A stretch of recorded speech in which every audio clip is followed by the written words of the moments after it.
twilight caresses the air. The river mist hangs sweet and fair.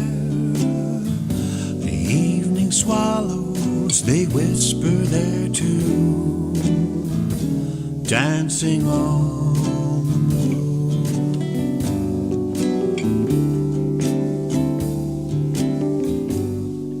Why have the stars called us here? Welcome, welcome, welcome to Songwriters Alive with Tom Cooney.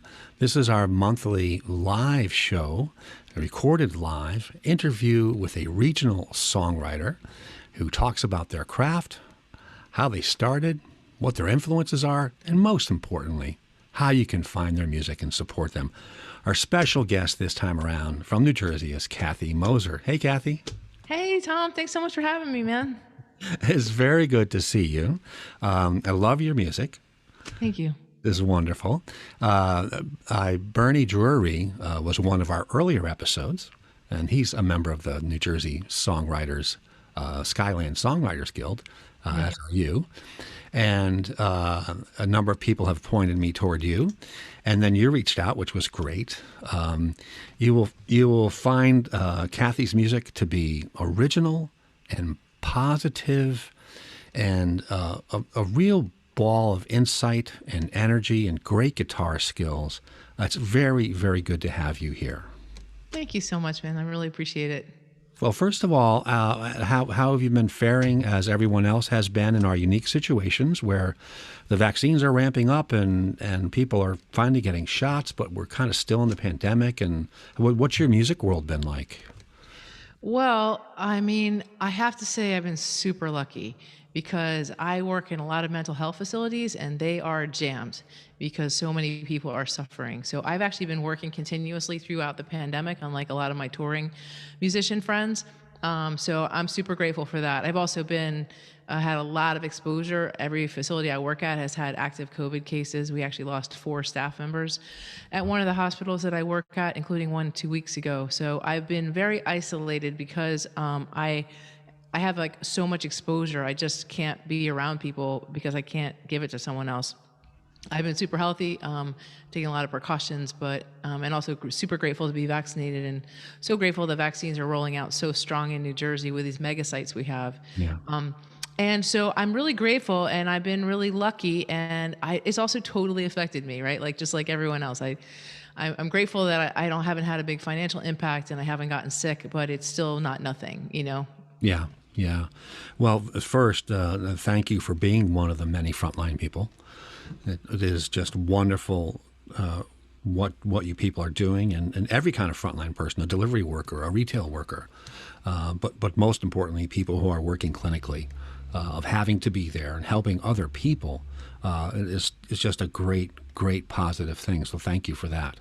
Well, you know what? It's also been like to be able to be a musician, and like I always say, like I'm just the one that carries in the bucket of glitter, right? I'm not the bucket of glitter. I'm just bringing in the bucket of glitter. But it's been very amazing to watch how much music matters to people during this time. And I've also been doing a lot of like one of the facilities I've been working remotely for a year, and it's been so moving to me to be. That's a mental health facility with adolescents, and you know. It looks like a mental health facility, right? And through the screen, and to hear these people singing and making music and learning instruments in this space has just been very deep. So I'm really grateful that I'm a musician and I can bring that in there. That's fantastic. You think of all the great quotes from the Greeks right on forward of how essential music is to life, and how integral music is to the actual science of the universe. It is just amazing how important it is to people when it gets in their hearts and in their minds. It's just wonderful. I'm speechless. I love music. I'm crazy about it. So.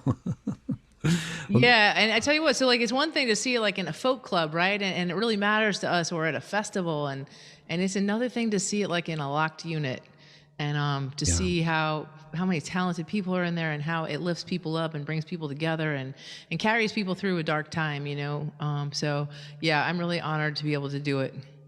Yeah, that's interesting. I was after college in my early 20s. I was a musician and also worked at a psych hospital. I was a recreational therapist, but I was also the backup music therapist when he had to go on vacation or had somewhere to go.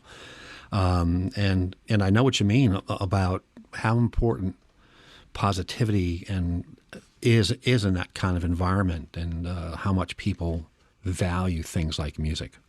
And Even- self-expression. It gives people a way to express themselves that sometimes they just can't get to otherwise. Well, I'm going to ask you to do your first song in a second. So, hey, again, this is Songwriters Live with Tom Cooney. We interview a wonderful regional artist, someone who has some great skill in the craft, who has some releases, who's getting great press, and whose original songs are something new and different. Something new for your world and your ears. And our guest is Kathy Moser, someone very unique, someone very positive and skilled at the craft. We're just really pleased to have her here. What were you thinking of doing for your first tune? I thought I'd start with Moses because I know you really like that song. So I thought I'd start with Moses. And I wanted to say, so I love to read. I'm a nerd.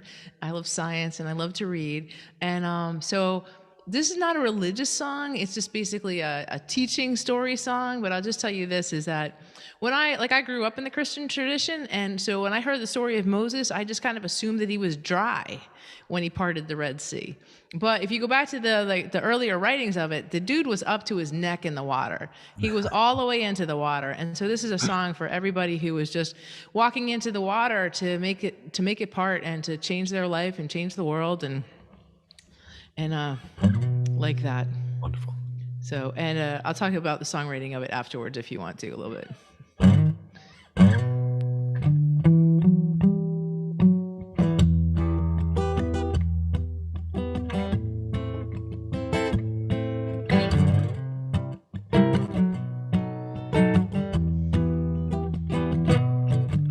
Moses came to the water. Moses stepped right in. The water was rising. Moses kept going. He said, neither shall I sink nor shall I swim. Because faith, that's when you're moving. You've left everything you've ever known. And God mostly talks to people in the desert who are down on their knees alone.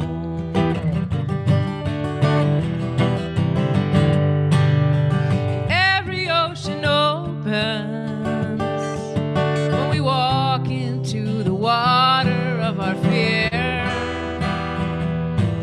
There's magic in motion. It's the steps we take that make the path appear. Yes, it's the steps we take that make the path appear. We find ourselves on the edge of the sea inside our hearts. It's sacred ground when we're lost and found. Step right in, I swear, the water parts between the desert and the sea, We stand between our fear and our destiny. So remember mighty Moses heading for the promised land. He would not be stopped by water after 40 years of sand. No, no, no. No, no, no. No, no, no. Would not be stopped. So you could sink or swim. You could stay out. You could jump in. It's entirely up to you, but I believe that God helps those who help themselves. 'Cause that's the way that we learn to help somebody else. Oh, every ocean opens when we walk into the water of our fear. There's magic in motion. It's the steps we take that make the path appear.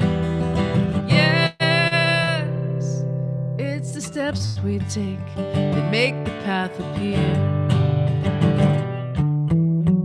That's why when Moses came to the water, Moses stepped right in.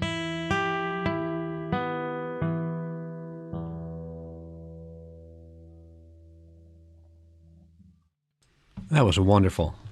Thank you. Wonderful, wonderful.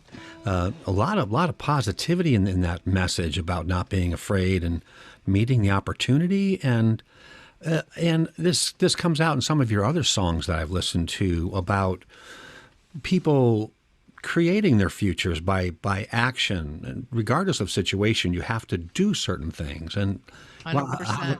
how is that theme developed in your writing? Because I hear it quite a bit. Well, first of all, I don't want to say that I'm not afraid. It's about how do you keep moving when you are afraid, which actually I think is a lot about love.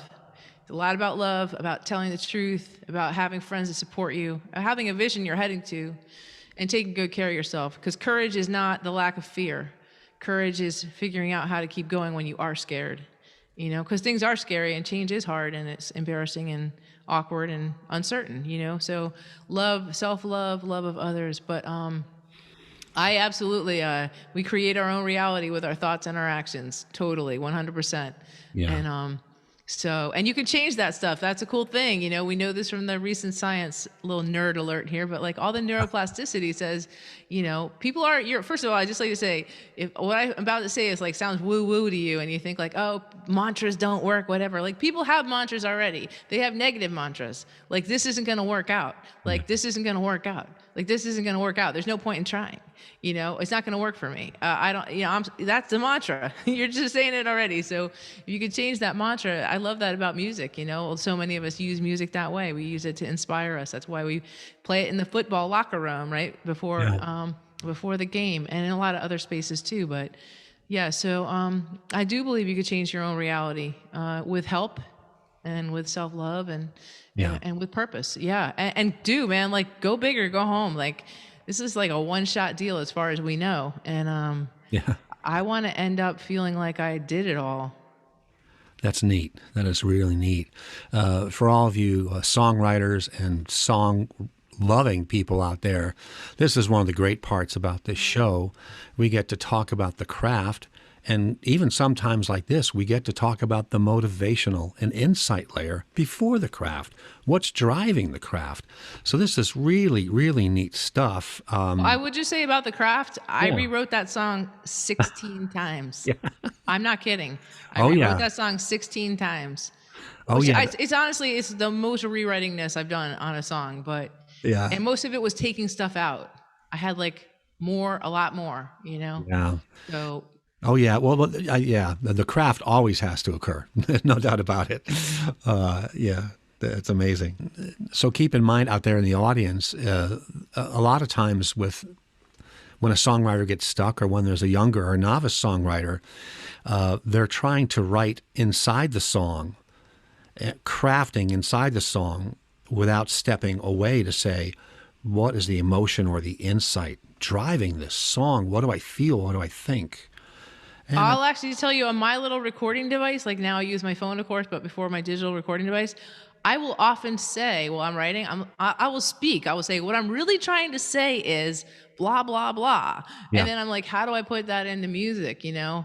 I'll also just tell you like one of my little secrets that I wish somebody had told me is that one of the best helpfulnesses to my songwriting is listening to the song while driving.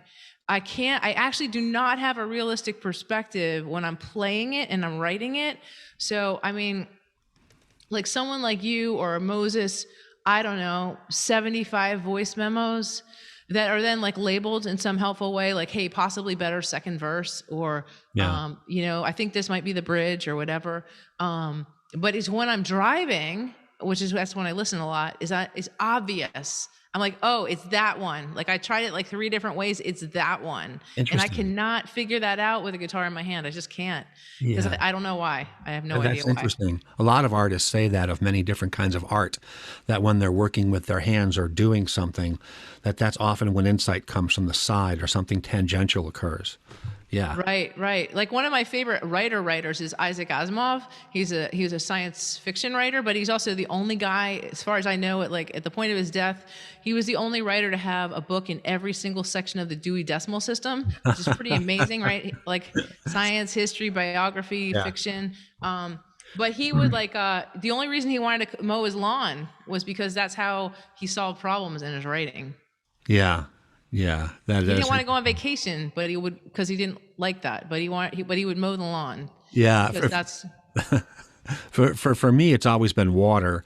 I've been an avid and competitive swimmer most of my life, and I've swam in every kind of water on this planet, including way too many swimming pools. And for me, that non-competitive swimming, where I decide to go swim in a lake or hop in the pool and just go for an hour, even in the shower, and a lot of people say this about the shower, that just things just come out of nowhere, very clear and very calm, really interesting. But for me, it's the Yeah. water, as you can tell by the water behind me. So yeah. I mean, the craft is like the seasoning to the magic. It's definitely I don't know what the recipe is. There's not a recipe, but it's because there's definitely that magic, right? There's just things, Oh, things yeah. that just fall out. You're like, where did that come from? yeah. Before I ask you to do your second song in a second, the one other quick thing you had mentioned, which I want to make sure that songwriters and songwriter appreciators in the audience heard you say, was when you get to a section of a song, sometimes you'll say, I want this to be about this, or when you were listening to it in the car, that section should really be about this. And that's another technique that's often used, that when you get to the second verse, either beforehand or during or after, at some point say, the second verse is supposed to do this or say Right. this. Yeah. And that bullet, that outline top-down thinking, sometimes helps people who need to help chisel the stone a little bit. Yeah. Yeah, totally. It's just another thing I think is cool. I do this with a lot of my students is they'll write out all their verses and I'll cut it up into slips so they can move it around. Like what's cool. my order? Because I heard a songwriter at I think it was at Rocky Mountain Summer School, which is like a songwriting camp. There's a bunch of songwriting camps. And they said that it was like a pretty hit songwriter had written some famous song, but they'd always written in a spiral bound notebook, not the loosely, not the ones with like the little square Yeah. thingy. Yeah. And they had these 2 sections that were like 30 pages apart for like 10 years. And then they realized that those were 2 parts and they were never able to finish either of them. And they realized that they were the same song, but they were like 30 pages apart in the notebook. And so that's when they started using like loose leaf notebooks because they needed to be able to move stuff. Right. So just some of that mechanical things. Yeah, I do some of that with my writing notebooks. I leave blank pages between writing efforts. I leave blank lines between every line I write. You have to have that flexibility. Yeah. Right. Well, neat. So since we're talking about songwriting craft, I thought I'll do Coming Back for You because it's definitely it's one of my proudest. I really am proud of this song. So I was at Rocky Mountain Song School and they had us do this exercise, which is sit down and write about a moment in your life where your life really changed from 1 minute to the next. It changed. So I wrote about like the night my parents got separated. I was 10 or 11 and we came home from a trip and we unpacked the car and we didn't unpack my dad. Like we unpacked all of us and then all my dad's stuff stayed in the car, which we did not know was going to be happening until we pulled into the driveway. And then my parents said they were separating and my dad left. So that was like a real cleaving for me of my life before and after were totally different. So we wrote about this in some detail. And then we partnered with someone else and we told them our story. And then we wrote the other person's song. So this song Coming Back for You, which is funny because honestly, it was a couple years before I recognized how much I relate to this song as well. This is this guy, Kevin, and he came from a really hard household. And the moment he talked about was he was walking back to the house and he could see the house across the fields. He lived in a rural area. He could see the house. And he just knew he could not go home with his heart. Like he just had to like cut his heart out of his body to be able to go back to that house. And he said he like literally like knelt down and like put his heart in the ground. And he promised himself, he said, if life ever makes sense to me, I'm coming back for you. And so every single detail of this song is something that Kevin told me.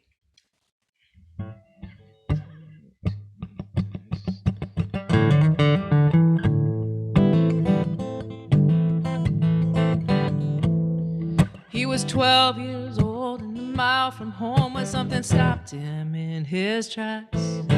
He couldn't go on and he couldn't stay there. He couldn't go back. He couldn't walk the plank to that white front door, dying for a place called home.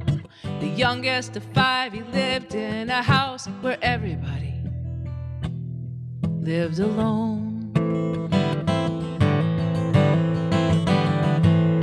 And it was late October, late afternoon. The fields were dry and brown.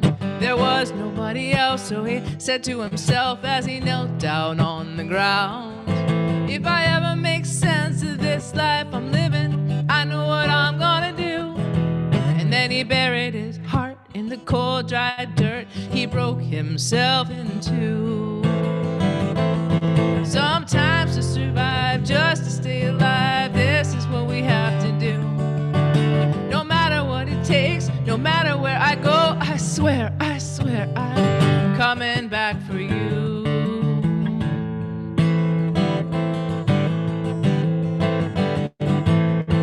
When he turned 24, he was locked up again, and something stopped him in his tracks. He couldn't go on and he couldn't stay there, and he couldn't go back. The walls of his cell were the walls of his mind, were the walls of his life from the start. And he fell to his knees, he was begging to be free when he heard this voice from his heart. Sometimes to survive, just to stay alive, this is what we have to do. No matter what it takes, no matter where you go, I swear, I'm coming back for you. And he was broken, open, inside.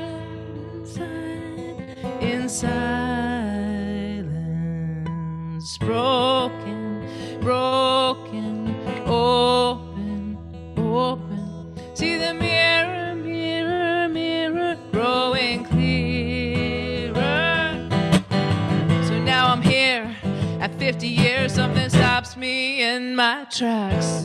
I can't go on and I can't stay here. I have to go back. 'Cause I see these boys down on their knees, burying their hearts in the dirt. And I kneel right down and I pull them in. I say, son,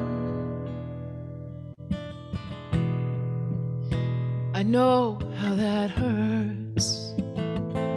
But sometimes to survive, just to stay alive, this is what we have to do. And we can heal ourselves when we help someone else. That's why I'm coming back for you. Coming back for you. Coming back for you. Coming back for you.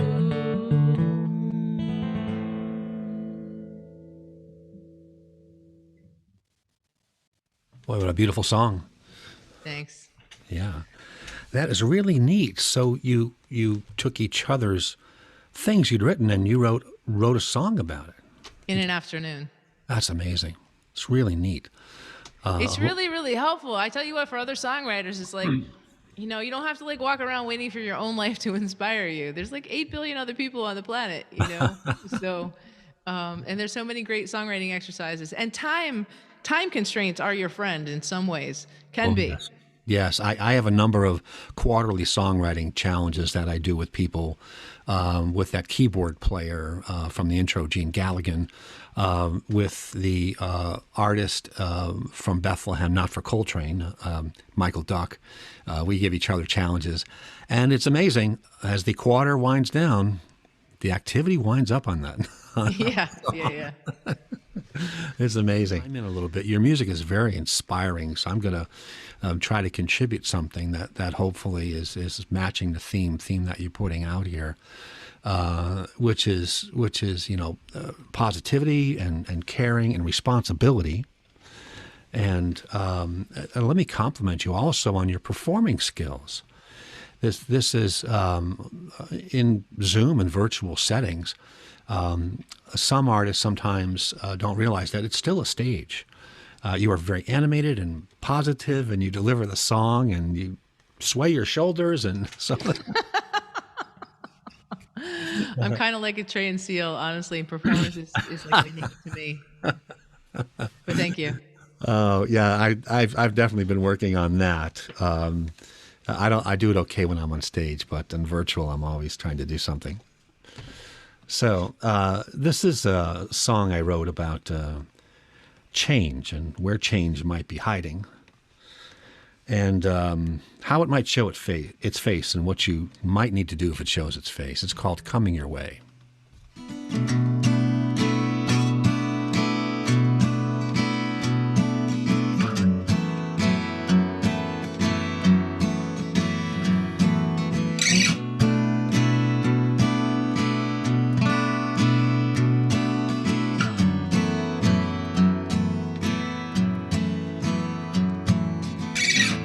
It's in the shift of the wind,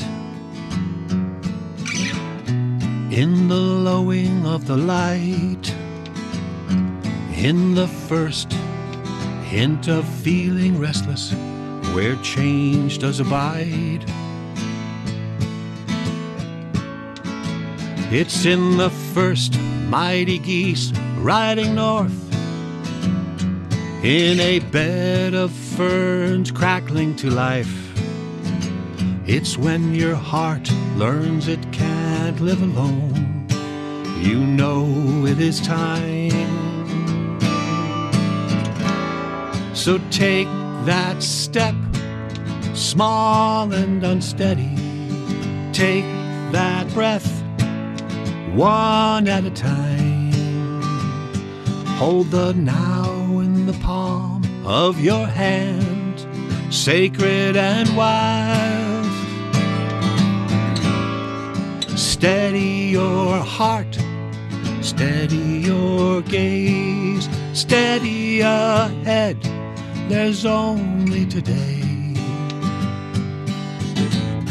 Time and love, the great healers, they are coming your way. Coming your way.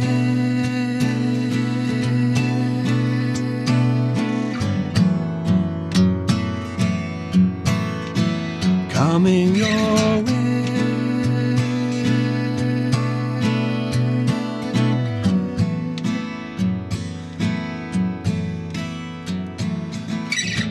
This is the day you will find what was stolen, the day you reclaim your role.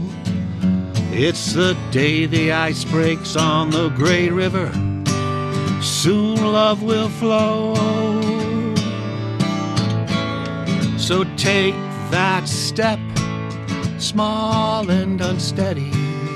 Take that breath, just one at a time.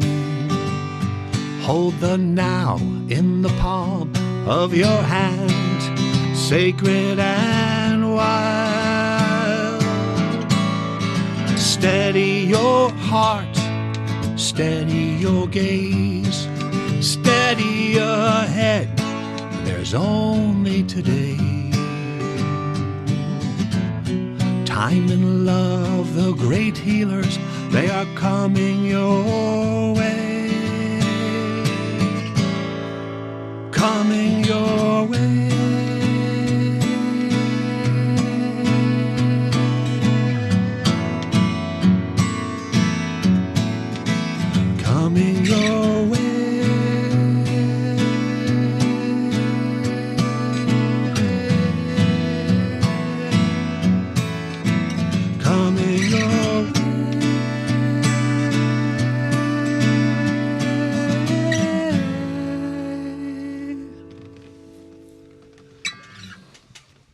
Wow, that is so pretty, man.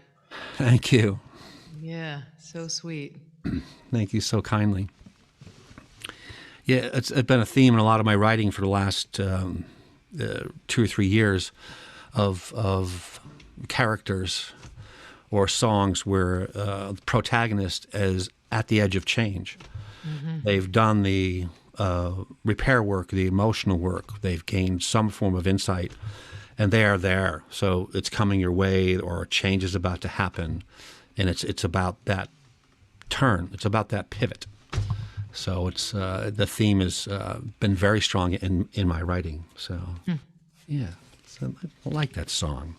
As I was saying in one of my last songwriter showcases after I played it, I wind up rooting for these characters because I like that. Yeah. because you want to know what happens next. Are they going Right. to? It's so funny. This guy, Mike Agronoff, has this song. I don't think it's his song, actually. And it's this guy in the song is doing something like, and at some point, the guy needs to go up a tree. And at this point in the song, the character like turns to the songwriter in the song and goes like, "No, actually, I'm not going up the tree." And the songwriter's like, "I'm the songwriter. You have to go up the tree." And the guy goes, "No, I'm definitely not going up the tree. In fact, I'm like fighting back." The character like comes to life in a whole different way. It breaks that third wall there. Oh yeah, Livingston Taylor has a fabulous song called "Railroad Bill," where I think that's it. I think that might be it. where he's fighting with Bill for control of the pen during Right. Exactly. Thank you. Yeah. Livingston is a dynamic performer and songwriter. I'm really crazy about him. Have been for a long time. Yeah. Yeah. Hey, this is Songwriters Alive with Tom Cooney, and our special guest is Kathy Moser. That's KathyMoser. You can find her at kathymoser.com, and you can get in touch with her at kathymoser@mac.com to reach out to her, find out about her music and how you might be able to get her to play for you. A really great artist and a very good songwriter. As you can tell, the hours just ripping by. Just what a great guest. We could talk for days. This is fantastic. Hey, let's take a look at a couple of your things and your website and stuff. So I'm first going to share your website. So again, that's kathymoser.com. Music for a Better World is the byline there. Neutral's not enough is the phrase there as well. So where did that one come from? Well, so I'm a definite climate activist. I'm a complete groupie and fan of the planet. This is my favorite planet. Although I know we're exploring now onto Mars, but I don't know if you've seen Mars. There's not a lot there. No. So yeah, neutral's not enough is a part of my climate challenge to encourage audiences to carpool to shows, because the number one environmental impact in the music business is actually the audience traveling to the shows. So we incentivize/bribe people to carpool to shows. That's fantastic, and it's up in the thousands already, the number of people who've done that. Yeah. Mm-hmm. That's fantastic. What a positive thing. Well, it's also good for people, right? This is all pre-pandemic, obviously, but we'll come back to it. But, a lot of the venues I play are smaller, so it's better for the parking lot. And if people like carpool and then they go out to dinner together in the town, like that's good for the town. And it's just funner. Like a lot of environmental solutions, a lot of environmental living is a better quality of life anyway. So, true. Yeah. True, very true. Hey, some neat photos on your site here as well. Thank you. The one we were talking about earlier is your great performance shot here. I always tell when an artist is really having fun. They kind of lose it and close their eyes. Yeah. It's always a lot of fun to do that. It's a good black and white photo here as well. Yeah, I love that. I played at someone's party and someone just grabbed that shot for me. Yeah, it's really cool, and a good depth focus on that as well. Here's you with a bunch of folks. Oh, yeah, this was the Knockout Opioids songwriting contest I did for the state of New Jersey, which I came in second. So that was cool. Is that Caroline at the end, Caroline Messina? Yep, that's Caroline at the end, absolutely. Mm-hmm. Who just passed away recently. I know, such a loss, man. Yeah. Boy, that's just a really positive thing you guys are doing there. Absolutely. Yeah, really important. Oh, that's actually me with Bernie at Ponderosa. Oh, wow. I didn't notice that before. Yeah, Bernie had his birthday party there. He's such a great guy, Bernie Drury. A great songwriter, a really good guitarist too, and just such a great community member. He hosted. They were just reopening as a studio, and he hosted his birthday party there in order to have all and did like a big open mic and had like I don't know 35 musicians. So 35 of us all learned about this new studio. It used to be Mixolydian, and now it's reopened as Ponderosa. Great sounding room, great engineer up there. That's wonderful. And don't forget, folks, you can see the episode with Bernie Drury on my YouTube page, Tom Cooney, in the playlist, Songwriters Alive. You'll see Bernie's episode in there. And she with some other folks here. Oh, this was at Steel City Coffee. I got like a whole group of people up on the stage to sing with me. This was so fun. Yeah, that's out in Phoenixville, Pennsylvania. Yeah, that's a magical place. It's a great room. Great food too, by the way. Really good food as well as good music. Yeah, and very positive folks there. There's a great bio page on KathyMoser.com. Make sure you that you do take a look at that, and also a great blog quote from Sandy Rogovan here. In her song, Someone Like You, singer-songwriter Kathy Moser asked the question, what if it turned out to be true that the only one who could save this world was you? Moser answers in the way she lives her life, and she'd like to inspire all of us to save the world right along with her. I think hopefully you're catching that from the episode, spreading the positivity and spreading the energy, and that I think Sandy captured that very, very clearly there. The photos we looked at, you belong to a couple of very interesting groups, and of course one that Bernie Drury belongs to is the Skyland Songwriters Guild, and songwriting groups are very important to songwriters. Can you talk about this one for us? Yeah, so this one's been going on for, I don't know, a bunch of years here. Bernie and this guy, George Marinich, started it. And so we meet monthly. We do, and they always have like an exercise, which has been really cool. Like one of the exercises Bernie had us do was like, take everything out of your pockets and like write a story about like why all that stuff is in your pockets. So we always do an exercise. They often do a song prompt, and then people play their songs for each other. And you don't bring finished songs to this kind of a group. You bring songs that are like your problem children, and going like, okay, I have this song, and I just don't know what's happening with it. I like it, but I haven't been able to solve the puzzle yet. Songs, a lot of times, songwriting is like puzzle solving, and it's really so helpful to hear. It's a couple things. One is, we can get really married to our material. We get like, it goes like this, Yeah. And, but when you listen to other people's songs that are unformed, it's so obvious that there's a bunch of choices. And then that helps me at least to be more open-minded about choices in my songs. Yeah. I recently joined I'm a member of the Philadelphia Area Songwriters Alliance, which is a non-critique group except for certain days. And I'm a member of the Godfrey Daniels Guitar Pole Songwriting Circle. And I've been the Zoom tech co-host of the session since last spring as well. We just did our 10th or 11th monthly session just a couple of days ago. But for this kind of thing where there's other songwriters who provide constructive criticism, I recently joined the Philly Songwriters Circle, and I was amazed at what a great supportive and nurturing environment where people really know how to constructively criticize and share ideas. It was wonderful. Yeah, it's really helpful. And it also just, I don't know, just in your general day-to-day life, might not be like, if you have a day job or something, you might just not be running into a lot of different songwriters. And it's just also helpful to not feel like a freak.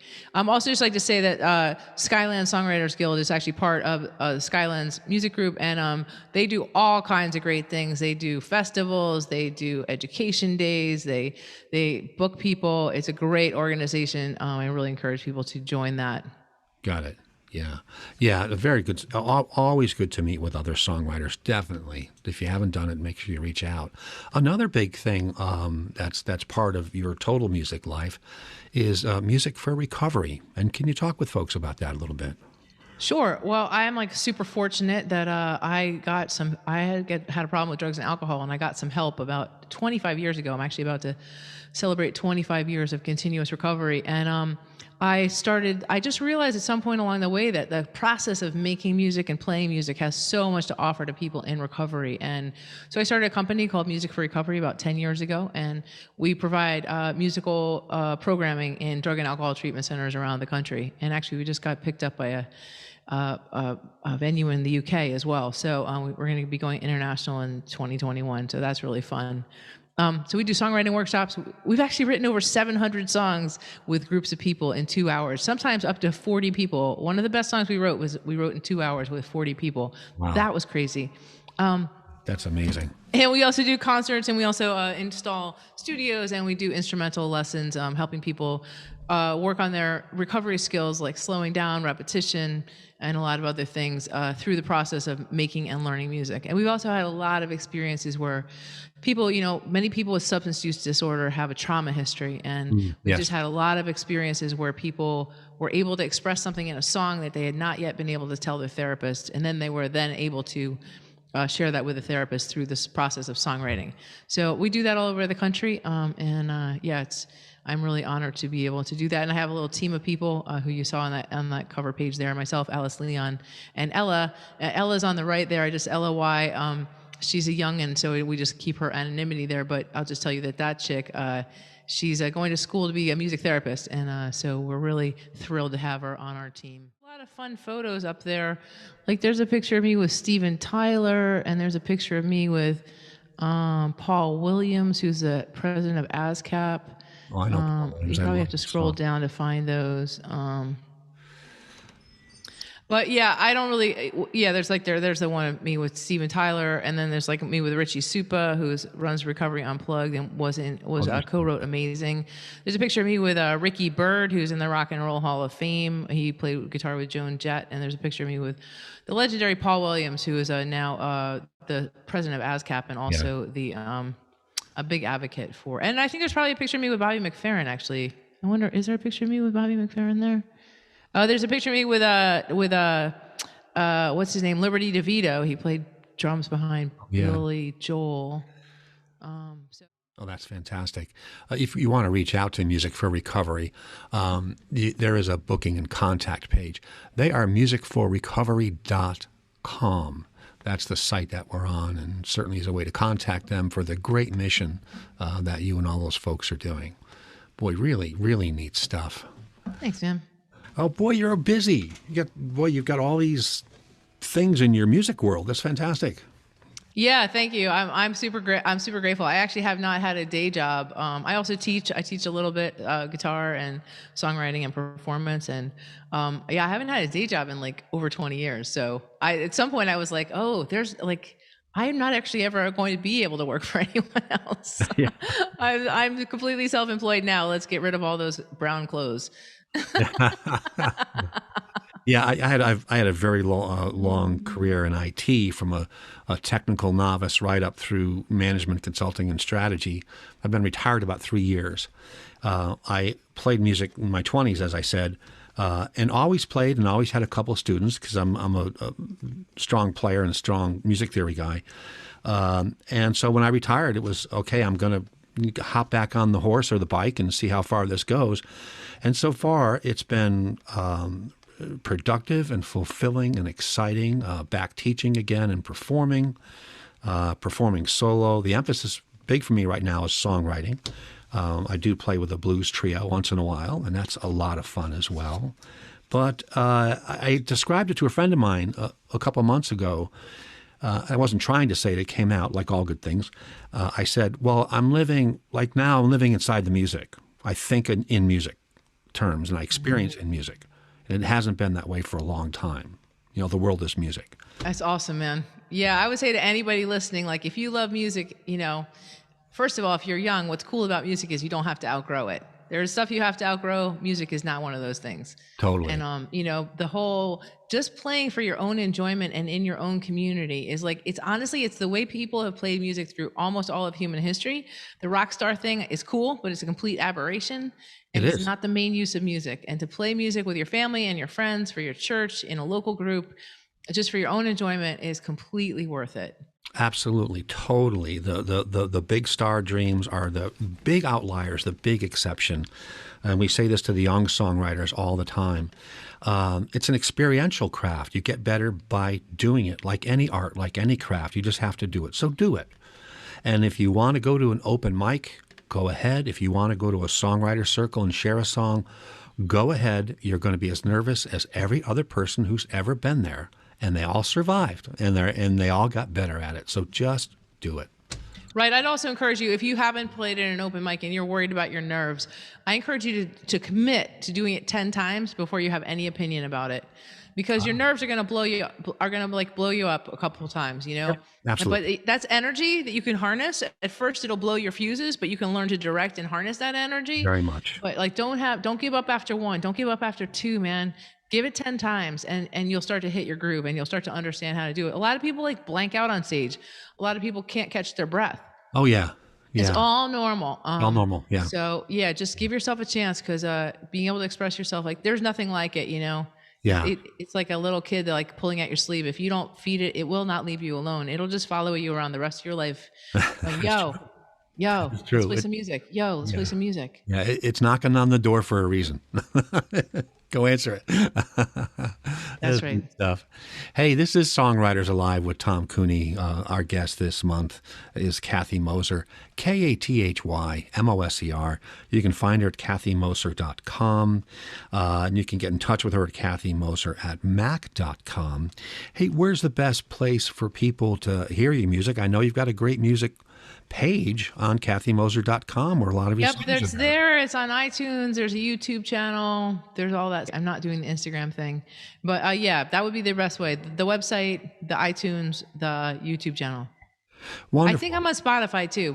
I'm pretty sure my assistant put me on Spotify. Well, I know you're on Amazon Music because I was reading the New York Times on my tablet this morning, and I'd already listened to about a dozen of your songs, and I thought, well, let me just ask Amazon. Let me ask Alexa, who knows my entire life anyway. Let me ask her to play songs by Kathy Moser, and playing songs by Kathy Moser. Oh, that is awesome. Thank you for letting me know that. It's so embarrassing that I didn't. It really neat. And I heard a song of yours I hadn't heard, which I loved, which was Ghost in the Kitchen. Oh, yeah, that's Bernie's favorite song. Oh, what a great tune.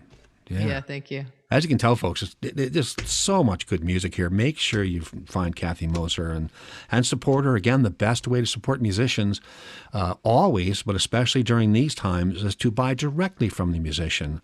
You stream if you like, okay, that's fine, but getting the music from them is the most beneficial way to do. So I want to thank, before Kathy does her last tune, and boy, this hour just like ripped right by. I knew this was going to happen. This is fantastic. This show will air on Rocking the Valley on YouTube. So that's Rocking the Valley. Big shout out to Steve Jones and everyone over at Rocking the Valley. So before you go into your last tune, I want to thank you so much for joining. Thank you so much for having me, man. It's wonderful. Love your stuff and love your personality and your positivity. Very wonderful. Thank you. So can I do a quick intro on this song? I just changed my mind about what I'm going to play. Absolutely. I'm going to mute myself. You go ahead. So this song is called Godot, and I'm going to like ruin the ending of a couple of pieces of literature on this song. So just warning you here. First of all, there's a famous play written by Samuel Beckett called Waiting for Godot. If you haven't read it, you have had 200 years to read it. So not my fault you haven't read it yet. Here's the deal. There's two guys waiting at a crossroads for Godot to show up. He does not show up. The end. I have no idea why this is a famous play. So the song references that. Also, the song references Odysseus. Where's that part? Oh, right. The tie me to the mast. So Odysseus, 2,000 years. You've had a really long time to read this, Homer. So he's on a ship going past this island where the sirens are, which are these really beautiful women. But if you go there, they kill you. But they sing really nicely. So he wants to hear them sing, but he does not want to die. So he has his sailors tie him to the mast. I just want to let you know this is not the 50 Shades of Grey portion of the song. This is the deep literary reference. This also references Steve Martin the Jerk. You've only had like 25 years to watch that, so I'm not going to ruin the ending for you on that one. But this is about change. It's about change, which is that topic that we talked about before, and allowing the universe to help you change.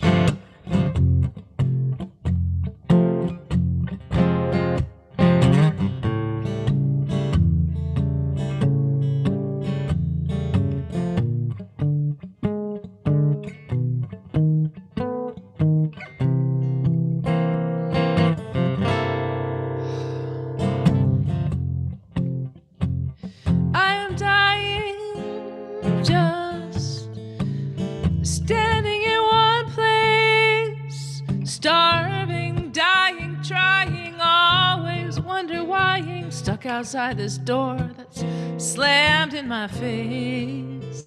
In any minute, oh, any day, you'll come back and things will be that same old way. They never were, they never will, they never can. Give me someplace new to go. Oh, and tie me to the mast and let the wind blow me by. The siren of now you see him, now you don't. I spent my whole life waiting for Godot. Godot never shows. It's a small world if you never move on. You can find your way through it in the dark.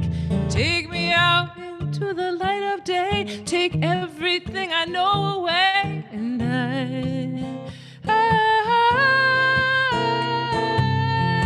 all I have, that's all I want.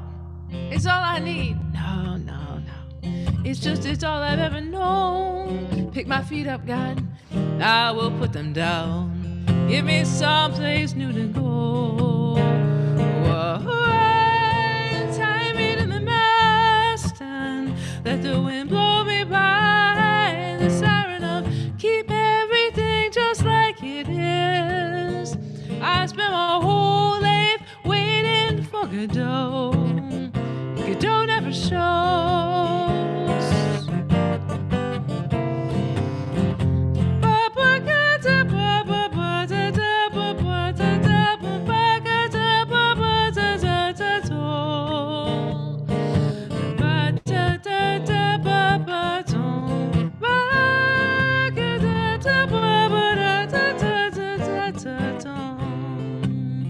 It could break my heart, bring me to tears. All I have not done with all these wasted years. But I've cried enough, I cried alone. I'm moving on to the unknown, where I don't know the people, and I don't know the signs, and I don't know the streets, and I don't know the times. Pick my feet up, God. I will put them down. Give me someplace new to go. Whoa, and tie me to the mast and let the wind blow me by. The siren of everything I've ever known. I spent my whole life waiting for Godot. Godot never shows. Godot never shows. Godot never shows.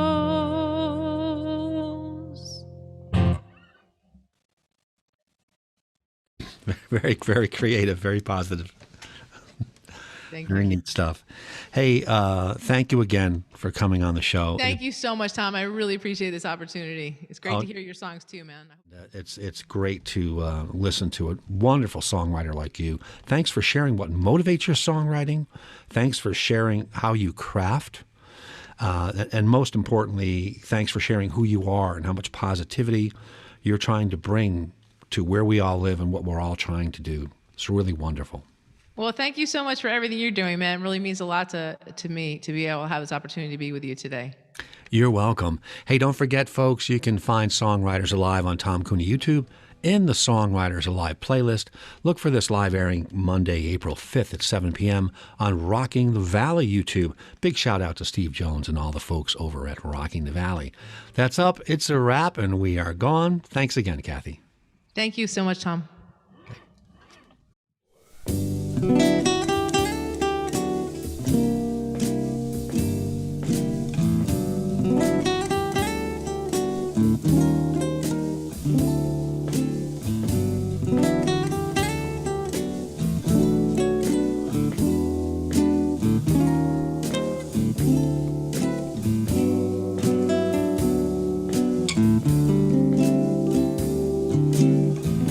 The breath of twilight caresses the air.